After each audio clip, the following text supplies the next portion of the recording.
صاف زبان میں انہوں نے اعلان کیا کہ اللہ کا وہ مقدس رسول شکم مادر میں جلوہ گر ہو گیا جس کے سر پر تمام دنیا کی امامت کا تاج ہے، جو سارے عالم کو روشن کرنے والا چراغ ہے۔ مشرق کے جانوروں نے مغرب کے جانوروں کو بشارت دی، اسی طرح سمندروں اور دریاؤں کے جانوروں نے ایک دوسرے کو یہ خوشخبری سنائی کہ ابو القاسم صلی اللہ علیہ وسلم کی ولادت با سعادت کا وقت قریب آ گیا۔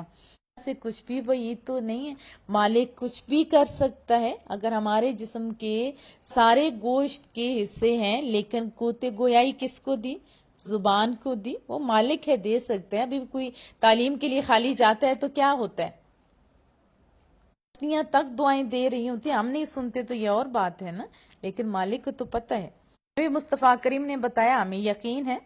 خطیب بغدادی نے اپنی سند کے ساتھ یہ حدیث بھی روایت کی ہے کہ محبوب کی والدہ ماجدہ حضرت بی بی آمنہ رضی اللہ تعالیٰ عنہ نے فرمایا کہ جب محبوب صلی اللہ علیہ وسلم پیدا ہوئے تو میں نے دیکھا ایک بہت بڑی بدلی آئی جس میں روشنی کے ساتھ گھوڑوں کے ہنہنانے اور پرندوں کے اڑنے کی آواز تھی اور کچھ انسانوں کی بولیاں بھی سنائی دیتی تھی۔ پھر اچانک کیا ہوا کہ محبوب صلی اللہ علیہ وسلم میرے سامنے سے غائب ہو گئے اور میں نے سنا کہ ایک اعلان کرنے والا اعلان کر رہا ہے کہ مصطفیٰ کریم صلی اللہ علیہ وسلم کو مشرق اور مغرب میں گشت کرو اور ان کو سمندروں کی بھی سیر کرو تاکہ تمام کائنات کو ان کا نام، ان کا حلیہ، ان کی صفت معلوم ہو جائے اور ان کو تمام جاندار مخلوق یعنی جنوں، انس، ملائکہ اور چرندوں اور پرندوں کے سامنے پیش کرو اور انہیں حضرت آدم علیہ السلام کی صورت، حضرت شیش علیہ السلام کی معرفت، حضرت نوح علیہ السلام کی شجاعت،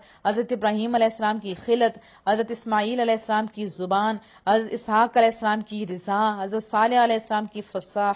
حضرت لوط علیہ السلام کی حکمت، حضرت یعقوب علیہ السلام کی بشارت، حضرت موسیٰ علیہ السلام کی شدت، حضرت ایوب علیہ السلام کا صبر، حضرت یونس علیہ السلام کی طاعت، حضرت یوشع علیہ السلام کا جہاد، حضرت داؤد علیہ السلام کی آواز، حضرت دانیال علیہ السلام کی محبت، حضرت الیاس علیہ السلام کا وقار، حضرت یحییٰ علیہ السلام کی عصمت، حضرت عیسیٰ علیہ السلام کا زہد عطا کر کے ان کو تمام پیغمبروں کے کمالات اور اخلاق کے حسنہ سے مزین کر دو۔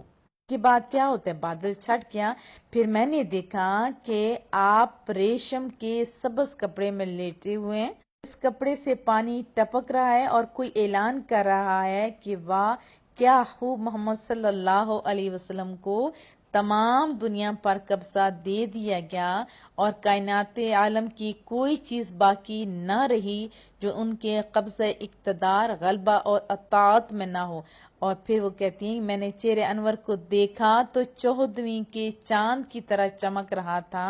اور بدن سے پاکیزہ مشک کی خوشبو آ رہی تھی۔ 3 شخص نظر ہے، ایک کے ہاتھ میں چاندی کا لوٹا، دوسرے کے ہاتھ میں سبز